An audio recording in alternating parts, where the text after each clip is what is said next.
sa Papa Dudut Stories, ikaw ay hindi nag-iisa.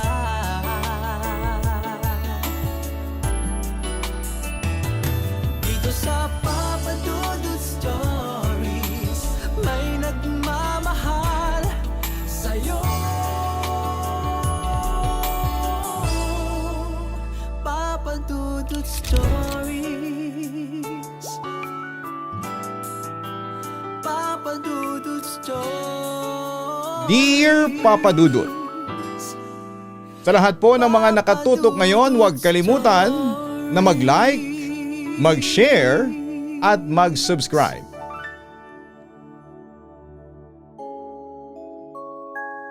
Magandang araw po sa inyong lahat. Ako po si Renly Kenneth Fernandez, isa ninyong tagapakinig dito sa Los Baños, Laguna. Sumulat po ako sa inyo para ibahagi ang aking kwento ng kababalaghan na kamakailan lang nangyari. At hanggang ngayon ay hindi pa rin ako makapaniwala na nangyari ito sa buhay ko at ng pamilya ko. Papa Dudut, 4 kaming magkakapatid. Ang pinaka-misteryoso para sa akin ay ang panganay naming si Kuya Rog. Si kuya ko ay tahimik lang siyang tao. Gwapo rin siya, katunayan ay mas artistahin ang looks niya kesa sa akin. Sa totoo lang ay marami akong kaklase na may crush sa kanya. Pero itong si kuya ay never nagpakilala sa amin ng girlfriend niya. Ang liit lang din ang circle of friends niya. In fact, kahit sa bahay namin ay madalas lang din siya sa kwarto niya nakakulong. Kaya naman maraming mga babae ang curious sa kanya. Samantala, sisimulan ko ang pagkukwento ng mga kaganapan sa aming bahay na talagang umagaw ng kapayapaan sa aming pamilya. March 17, 2023, 7 p.m. Tumawag si mama sa GC namin para pababain na kami ni kuya na nasa kabilang kwarto para mag-dinner. As usual ay hindi sumasagot si Kuya Rog sa call ni mama. Pero nag-thumbs up lang siya after the call. Meaning alam na niyang kailangan na niyang bumaba for dinner. Nauna ako kay kuya. Nandun na si mama at papa sa table nang bumaba ako. Nagsisimula na kaming kumain nang makarating si kuya sa table. Pero kakaiba siya. Mukha siyang matamlay at may iba sa mukha niya. Ano nangyari sa mata mo? At sa mukha mo? Tanong ni mama kay kuya. Mapula kasi ang mga mata ni kuya tapos ay maraming maliliit na butlig na parang purple sa pisngi niya, sa noo at sa paligid ng mga mata niya. Saka parang matamlay si kuya. Ano bang meron sa mukha ko? Tanong niya sa amin, pero ang harsh ng boses ni kuya. Parang may sipon na matindi. Ewan, basta kakaiba siya that time. Binuksan ni kuya yung phone niya. Sa kanya tinignan using the front camera ng phone yung sinasabi namin sa mukha niya. Tapos sabi ni kuya ay baka nagkabutlig siya dahil sa sobrang init. Nag-brownout kasi noong hapon at nakatulog si kuya sa kwarto niya and sumobrang init pa. Noong susubo na si kuya ng food, napansin namin na nahihirapan siyang lumunok ng pagkain. Medyo nagwo-worry na sila mama and papa. Dahil Sabado naman kinabukasan. Sinabihan ako nila mama na samahan si kuyang magpa-check up dahil hindi makalunok si kuya. Ipinagluto pa siya ni mama ng soup pero hindi pa rin niya makain yon. Kahit sa pag-inom ng tubig nakikita naming hirap si kuya. 8:30 p.m. nasa kwarto na ako at si kuya ay nasa sariling room na rin niya. At around 8 p.m. nag-message siya sa akin, nagtatanong if pwede ko siyang samahan sa kwarto niyang matulog. Nakakapanibago talaga dahil baka 15 years ago noong huli kaming natulog ng magkatabi. Kasi nga ang introvert ni kuya. Dahil ramdam ko naman na he is unwell, pinagbigyan ko na. Pagpasok ko sa room, nakahiga siya. Balot na balot sa comforter. Ako naman ay may dala akong extra mattress para may mahigaan ako. Pero si kuya ay malambing that time. Sabi niya sa akin, tabi na lang kaming matulog. Ang weird talaga, pero hindi ako pumayag. Sabi ko sa baba na lamang ako sa mattress na dala ko. Tapos ay inutusan na niya akong patayin yung ilaw. Around 9:45 p.m. naririnig ko pa si kuya na parang naghihilik ng kaunti. Binuksan ko pa ang ilaw and confirm tulog na nga si kuya. 10:45 p.m. Naglalaro pa ako ng ML sa phone ko, everything is normal. Pero nung sumapit ang 11:30 p.m, huminto na akong maglaro. Papatulog na sana ako nang bigla kong narinig si kuya na parang nahihirapang huminga. Ang ingay ng paghinga niya. Alam mo yung hindi siya hilik lang. Parang may nakabara sa lalamunan niya. Tinawag ko siya habang nakahiga ako to call his attention at baka magising siya. Kasi ganun pa rin yung tunog ng hinga niya. Mabilis akong bumangon para buksan ng ilaw. Nataranta ako kasi si kuya kulay purple na. Nagsisigaw na ako at tinatawag ko si mama at papa habang pinipilit ko si kuya na ibuka ang bibig niya para makuha kung ano man ang nakabara sa lalamunan niya. Pero parang wala namang nakabara. Hindi ako marinig nila mama kaya naman tumakbo ako pababa para humingi ng tulong. Nang makabalik ulit ako sa kwarto ay naglalaway na si kuya na may kasamang kaunting dugo. Tapos ay gasping na lang siya for air. Umiiyak na si mama. Ang limp na ni kuya noong pinagtulungan namin siyang ibaba ni papa. Si mama naman inihanda ang sasakyan. Nahirapan din kaming ibaba si kuya kasi ang bigat niya. Pero noong binubuhat namin siya ay parang wala na talaga siya. Ang tahimik na niya at ewan ko parang tumigil na siya sa paghinga. Prayer ko noon sana'y umabot pa siya ng buhay sa ospital. Noong may pasok na namin si kuya sa sasakyan, ayon awa ng ama ay bigla siyang nagising. Nangangatog siya at hingal na hingal. Tinanong ko siya kung ano bang nangyayari. Ano ang nararamdaman niya pero hindi siya sumasagot. Tapos ay bigla na lamang siyang umiyak. Dumating naman kami sa ospital at pinayuhan kami na he needs confinement. Pero dahil isa lang ang pwedeng magbantay kay kuya, si mama na lang ang nagpaiwan at umuwi na kami ni papa. March 18, 2023, around 7 a.m, tumawag sa akin si mama habang nasa ospital siya. Renly, please be honest. Nag-away ba kayo ng kuya mo? Tanong niya noon sa akin. Siyempre sabi ko kay mama na hindi kami nag-away ni kuya. May findings na raw kasi kay kuya.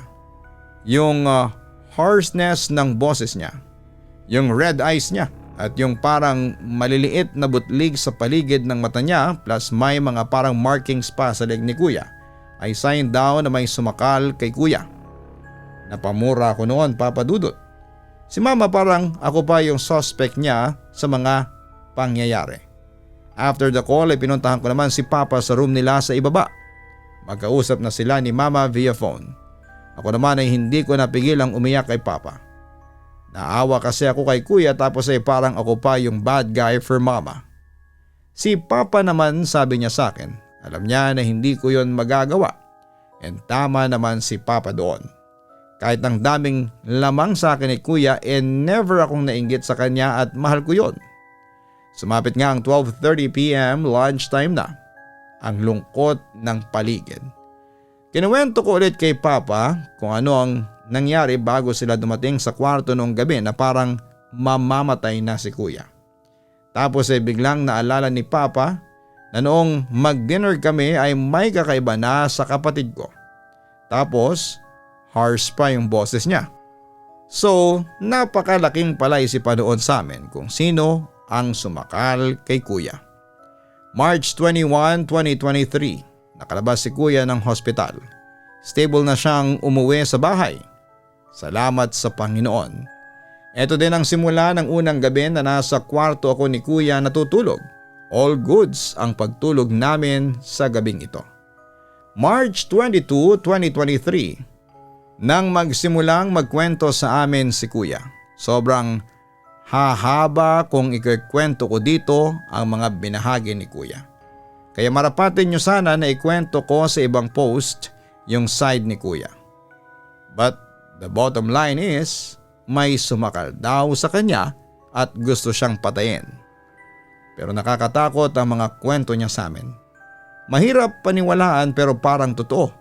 Hindi namin maipaliwanag. Minsan ay napapaisip ako sa katinuan ng pag-iisip ni kuya. Kung ang tanging pagbabasehan ko lang ay yung kwento niya, masasabi kong nababaliw na siya. Kaya lang kasi nandun ako. Nakita ko kung paano siya naghirap ng gabing yon. Samantala from March 23 hanggang October 12, 2023 ay naging maayos naman ang lahat. Masaya kami sa improvement ni kuya. Pero minsan hindi namin mapigilang mapaisip sa kung ano talaga ang nangyayari. Is it paranormal or psychological? At may mga pagkakataon, lalo pa pag wala si kuya, ay nag-uusap kaming tatlo nila papa and mama kung ano ba talaga ang nangyayari. Kahit labag sa religion namin ay nagplano kami ni mama na ipakonsulta sa albularyo faith healer ang case ni Kuya Rog. Hanggang sa sumapit ang October 14, 2023. Nakahanap si mama ng manggagamot sa Pampanga at binigyan kami ng schedule ng October 16 para magpakonsulta. Ang bilin sa amin bago pumunta is dalhin yung damit na suot ni kuya nung nangyari ang insidente. Hindi namin talaga hinangad pa na isama si kuya dahil sobrang traumatic sa kanya ang mga naganap at hanggat maaari ay ayaw na naming balikan pa yon ni kuya. At dumating na nga ang October 16, 2023. Maaga kaming umalis sa Manila kasi mahaba daw ang pila sa manggagamot. At dahil sigurista ako ay hindi lang yung short na suot ni kuya yung dinala namin. Sinama ko na rin yung comforter niya pati na ang punda ng unan. Dumating kami sa bahay ng manggagamot around 5:30 AM pero ang haba na ng pila. Nasalang kami bandang 11 AM na. Hanggang sa dumating na nga ang oras ng session namin. Kami na nga ni mama ang nakasalang. Bumulong muna ng dasal yung manggagamot pagkatapos ay inalam kung sino ang ipapagamot namin. Naglahad kami ng little background sa kanya. And after that ay hiningin na niya yung damit ni kuya. Sa case na yon ay short ang dala namin kasi walang pangitaas si kuya noong naganap ang insidente. Hinawakan ng manggagamot yung short ni Kuya Rog tapos ay pumikit siya. May nakikita akong hotel na may dagat sa harapan. May mga gayak pamasko ang hotel. Si Rog may kasama siya na mga kaibigan niya. Kasi bumukod si Rog sa kanila. May babae na niyaya ni Rog mag-dinner. Empleyado siya sa hotel. Tapos may nangyari sa kanila. 3 gabi na nakipagsiping si Rog sa babae. Janela ang pangalan niya. Nagpatuloy pa yung manggagamot. Nabuntis ni Rog si Janela pero ayaw kilalanin ni Rog. Matindi ang galit ng pamilya ni Janela kay Rog at gusto siyang ipapatay ng tatay ni Janela. Nagpunta sila sa mangkukulam noong March 17, 2023. Nagbayad sila para patayin si Rog. After niyang masabi yon ay bigla na lang nagtirik yung mga mata ng manggagamot. Tapos ay parang hindi siya makahinga. Parang ganon si kuya ng gabi ng insidente. Then biglang binitawan ng manggagamot yung short ni kuya habang hinihingal pa siya. Handang pumatay ang mga ito. Sabi ng manggagamot sa amin, ang tindi ng pinagdaanan ng kuya mo. Sinakal siya at may intensyon talaga na patayin siya. Pero ngayon po ay okay naman na si kuya. Ibig bang sabihin ay napatawad nila si kuya? Tanong ko sa manggagamot. Sabi niya, subukan ko ulit tingnan. Tapos ay hinawakan ulit niya ang short ni kuya. Tapos ay napasay yung manggagamot na para bang na-relieve siya. And to be honest, we feel relieved also nung nakita namin ang reaction niya. Namatay na yung mangkukulam na gumawa kay Rog kaya wala siyang anumang nararamdaman ngayon. Si Janela, manganganak na siya. Magiging tatay na si Rog, ang sabi ng manggagamot. Ang daming babae na pinaiyak at sinaktan ni Rog, dagdag ng manggagamot. Pagkatapos noon ay binitawan at ibinalik ng manggagamot yung short ni kuya. Pinayuhan kami ng manggagamot. Sabi niya ay Namalas si Kuya Rog dahil nakatapat siya ng babae na may pamilyang handang lumaban at pumatay sa kulam. Marami raw babae si Kuya na nasaktan at nagagalit sa kanya. If kaya raw namin ay dapat paalalahanan si Kuya na huwag gagawin yon. Tapos parang doktor din pala ang mga ganong manggagamot. May mga nireseta siya at may ibinigay kay Kuya na iinumin. Pero syempre hindi namin napainom yon kay Kuya hanggang ngayon. Samantala pagkatapos noon ay nagpa siya akong mag-imbestiga. Pauwi na kami ni Mama sa Manila at nakakakilabot na experience pala ang magpakonsulta sa ganon dahil alam naming totoo yung sinasabi ng manggagamot at meron din kaming hindi alam na si Kuya lang ang makakasagot. Si Kuya kasi talagang nagbakasyon noong December 2022 sa El Nido kasama ang 3 college friends niya. Nakakamangha na nakita ito ng manggagamot. Pero yung pagiging babaero ni Kuya at yung kwento ni Janela ay hindi namin alam ni Mama. So immediately upon getting home ay nagsimula akong mag-research. Naka-deactivate ang Facebook ni Kuya kaya hindi ko siya ma-stalk to see his post during his vacation sa El Nido. Ang theory ko is totoo siguro ang sabi ng manggagamot dahil nag-deactivate si Kuya ng Facebook niya. Para siguro ay hindi na siya guluhin ng Janela. Hindi ko na rin naman matanong si Kuya. Pati na yung mga kasama niya. So sa IG, nag-stalk ako sa photos uploaded ng mga kaibigan niya and boom! Nakita ko yung name ng hotel na tinutuluyan nila. I tried contacting the hotel at may sumagot naman sa tawag ko. Nagtanong ako if may empleyado silang Janela and confirmed may Janela nga. Grabe yung chills ko that time. Tinanong ko if pwede ba siyang makausap kaso yung naka-maternity leave daw. I asked her full name and I was able to get it.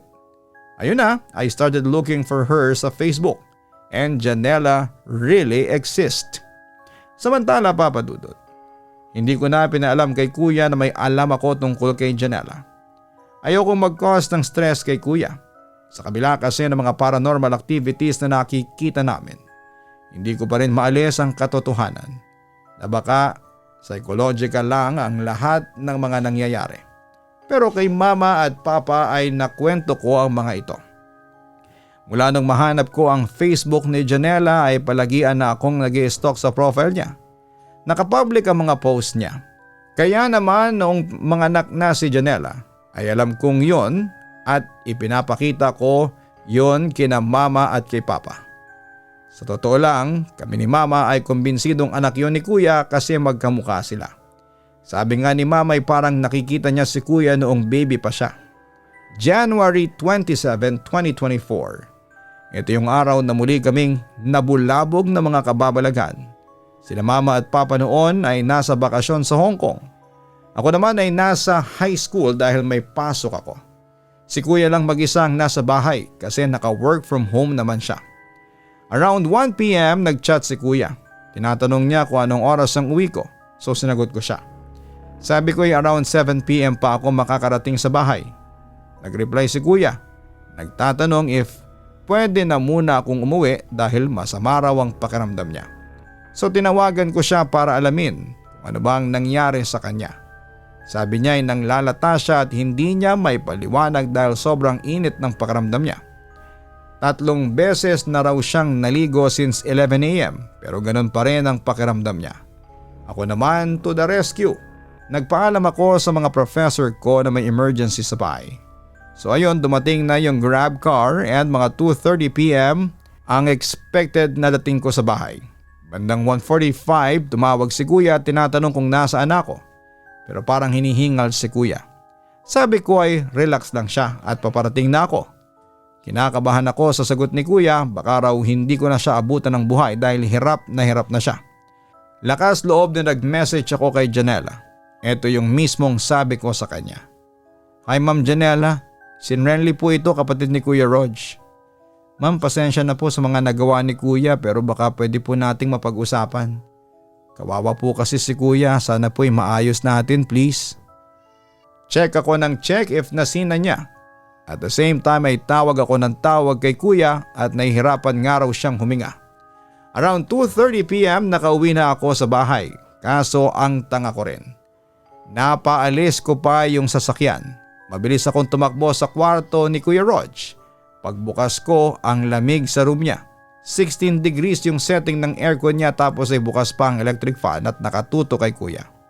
Si Kuya naman ay nakaupo sa sahig, tapos ay nakasandal siya sa kama niya at nakatingala.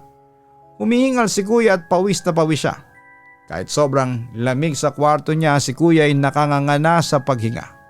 Parang hingal kabayo si Kuya.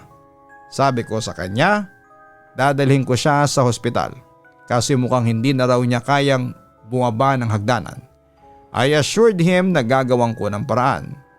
Pasimple, I took a video of him para maipakita sa doktor kung ano yung nangyayari kay Kuya.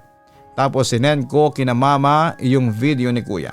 Then ayon, nakita ko accepted na rin pala ni Janela yung message request ko. Sinend ko sa kanya yung video ni Kuya. Sabi ko sa chat ko, "Ma'am, please pag-usapan po natin ito." Nag-sad react si Janela sa video na sinend ko and like react naman sa pakiusap ko na pag-usapan ito. And after that, inalalayan ko si Kuyang bumaba ng hagdanan. Hirap na hirap siyang humakbang. Hapong-hapo si Kuya. Pero bago pa makababa ng tuluyan si Kuya sa first floor ay nagsalita sa akin si Kuya. "Renly, maayos na ang pakiramdam ko. Huwag na tayong pumunta sa hospital." Pagbaba namin, naglakad pa siya mag-isa papunta sa sofa at doon na siya umupo. Inutusan niya ako na kumuha ng towel niya at pamalit na damit. Sinunod ko yon. Pumunta ako sa kwarto niya para kumuha ng gamit niya. Kaso pagbaba ko'y wala na si Kuya sa sala. Grabe ang nervyos ko. Narinig kong bukas yung shower sa CR, nandun pala si Kuya at naliligo. At matapos siyang maligo'y lumabas siya ng banyo na parang walang nangyaring masama sa kanya. Tapos ay bumalik pa siya sa trabaho niya online. Around 5 p.m. nag-chat ako kay Janela. Nagpasalamat ako for saving Kuya. Nag-reply siya sa akin at ang sabi niya ay ako raw ang nagligtas kay Kuya. Sabi ko pa sa kanya ay pwede bang sendan niya ako ng picture ng unang pamangkin ko. Sinend naman niya at tuwang-tuwa ako sa mga picture ng pamangkin ko. Pinangakuan ko si Janela that we will fix everything. Sa kabilang banda ay hindi na nag-message sa akin si Janela pagkatapos noon until February 11, 2024 ng gabi. I asked Janela if I can call kasi gusto ko na talaga na makausap ko siya. I asked some background about sa kanila ni Kuya. First time lang pala nilang makilala ang isa't isa when Kuya had vacation sa El Nido. Niyaya daw siyang mag-dinner and after noon ay may nangyari sa kanilang dalawa na naulit pa ng 2 beses. Inamin niya rin sa akin na love at first sight siya kay Kuya Rog. And she admitted na she looked forward sa pangako ni Kuya na babalik siya ng El Nido. As a remembrance, iniwan ni Kuya kay Janela ang jersey niya na ginamit naman nila para kulamin si Kuya. After nilang maghiwalay ay lagi pa rin silang may communication. At ayun nga, nagbunga ang pagtatalik nila. Agad niyang sinabihan si Kuya na buntis siya. Pero ayaw daw maniwala ni Kuya sa kanya na sa kanya yung baby hanggang sa blinak ni Kuya si Janela sa Facebook. Nawala na sila ng communication. Nung inamin na ni Janela sa tatay at nanay niya ang nangyari, nagalit ng matindi lalo na ang tatay niya kay Kuya at siya yung nagpakulam kay Kuya. And alam niyo ba, labag ito sa kalooban ni Janela pero yung tatay nga niya ay galit na galit. Tinanong ko if pwede kong malaman kung ano ang ginawa nila kay Kuya. Nakalimutan ko yung term ni Janela, basta may black power para saktan yung gusto nilang saktan.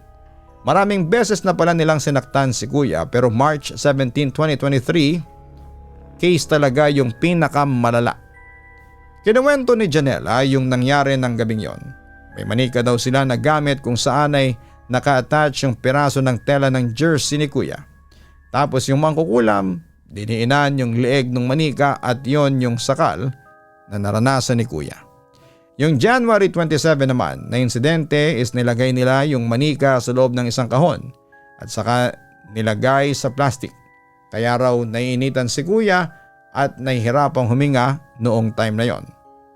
Tinanong ko si Janela kung ano ba ang gusto niyang mangyari or ng tatay niya. Sabi niya ay kung hindi siya mahal ni Kuya ay yung baby man lang ay kilalanin niyang anak. Masaya na raw siya sa ganon. Bago ko tapusin ang call, nag-commit ulit ako kay Janela na aayusin ko ang lahat at ipinakisuyo ko sa kanya na sana'y huwag nilang saktan si kuya. February 19, 2024, maaga akong nagising. Hindi ko alam if excited ba ako or dahil kinakabahan ako. Hinanap ko yung mga photo album nung baby pa kami ni kuya kasi gagamitin ko yon na pang front. Mga 9 a.m. na lumabas ng room niya si kuya and sinamantala ko na nga yung pagkakataon na kausapin siya. Ang sabi ko, kuya, tingnan natin ang pictures natin nung baby pa tayo. Tingnan natin kung sino ang mas cute. Pumayag naman si kuya at masaya namin tinignan ang mga larawan namin noong infant pa lamang kami. And after that, binuksan ko na yung tablet at ipinakita ko yung picture ng isang sanggol. Sabi ko nga kamukha niya yung baby. Aminado naman siya na kamukha nga niya yon. Tapos ay tinanong ni kuya kung sino yung baby. Sabi ko pamangking ko yan, kuya. Si Rog Jr. Natahimik si kuya tapos ay nakikita ko na watery na yung mga mata niya pero pinipigilan niyang umiyak. Kuya, proud kami nila papa sa'yo. Excited na nga kaming makita si baby. After ko itong sabihin ay hindi na napigilan ni kuya ang umiyak. Alam niyo na pala? Tanong ni kuya sa akin. I assured him na alam ko na at pati ni papa at ni mama. Nagdahilan na lamang ako kay kuya kung paano namin nalaman. Sabi ni kuya tinanggihan niya yung bata kay Janela dahil natatakot siya sa magiging reaksyon nila papa at mga relatives namin dahil for sure magtitiwalag siya sa church pag nalamang nakabuntis siya o nag-asawa siya ng hindi namin kaanib. Sumapit ang February 21, 2024. Wala ako dito sa mga pagkakataong ito pero nabalitaan ko kay papa na nag-usap silang tatlo and that will be visiting the baby by March. Nag-start na rin mag-communicate sina kuya kay Janela at sinabi naman ni kuya na mahal, gusto naman niya talaga si Janela. Natakot lang talaga siya kina papa na umamin. March 15, 2024, nagpunta sila sa Palawan, hindi ako nakasama. Nakikibalita lang talaga ako. First time mag-meet ng family namin and ng family ni Janela. Nag-stay sila sa hotel for 4 days and 3 nights as they plan kung paano ang magiging wedding. June 10, 2024, kinasal na nga sina Kuya Rog at Janela sa Palawan. Best man ako. 3 days after, bumalik na kami sa Maynila and kasama na namin si Janela at si baby. Nasa isang bubong na kaming lahat. Hanggang ngayon, hindi pa rin alam ni kuya na kinulam siya at ako ay extra careful. Mahirap na, sa ngayon ay magdadalawang taon na silang mag-asawa at mukhang okay naman ang lahat. Kita ko naman na nagmamahalan sina Kuya Rog at Janela. At nakita ko naman na very loyal ang kapatid ko sa kanyang asawa. As for the paranormal experience, so far ay wala naman akong paranormal experience dito sa bahay. Sana'y magtuloy-tuloy lang ang lahat. At ito ang kwentong maibabahagi ko sa inyo. Sana'y mabasa nyo ito at mapiling i-ere or i-upload sa Papa Dudut Stories. Muli maraming salamat at magandang araw sa inyong lahat. Lubos na gumagalang, Renly. Maraming salamat Renly sa pagbabahagi mo ng iyong kwento sa aming programa. Ang sex ay hindi lang basta laro ng dalawang taong sinumpungan ng init ng katawan. May kaakibat po itong pagsubok at responsibilidad kapag ito ay nagbunga. Kung hindi sigurado sa mga nararamdaman, labanan ang tawag ng laman. Dahil ang panandaliang sarap at saya ay pwedeng maging katumbas ng panghabang buhay na paghihirap kung hindi pinag-iisipan ang bawat desisyong ginagawa. Ang sex ay para lamang sa dalawang taong nagmamahalan at handang humarap sa responsibilidad. At para maiwasan natin ang mga problema lalo na sa mga unwanted pregnancies at abortion.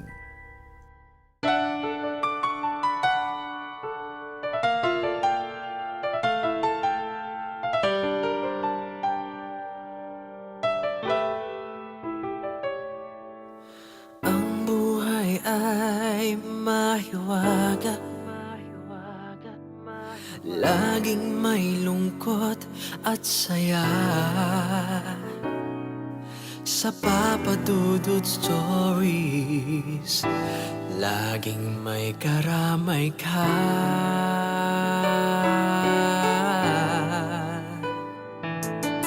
Mga problemang kaibigan, dito ay pakikinggan ka. Sa Papa Dudut Stories, kami ay iyong kasama. Dito sa Papa Dudut Stories, ikaw ay hindi nag-iisa.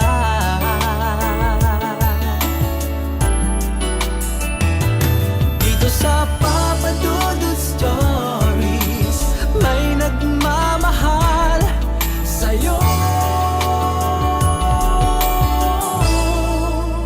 Papa Dudut Stories, Papa Dudut Stories,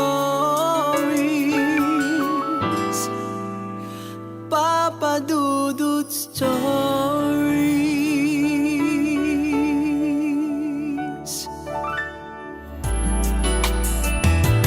Dito sa Papa Dudut Stories, may nagmamahal sa'yo. Papa Dudut Stories, Papa Dudut Stories. Hello mga ka-online, si Papa Dudut po ito. Nag-enjoy ka ba sa ating kwento ngayong araw? Huwag kalimutan na i-share, mag-like at mag-subscribe. Maraming salamat po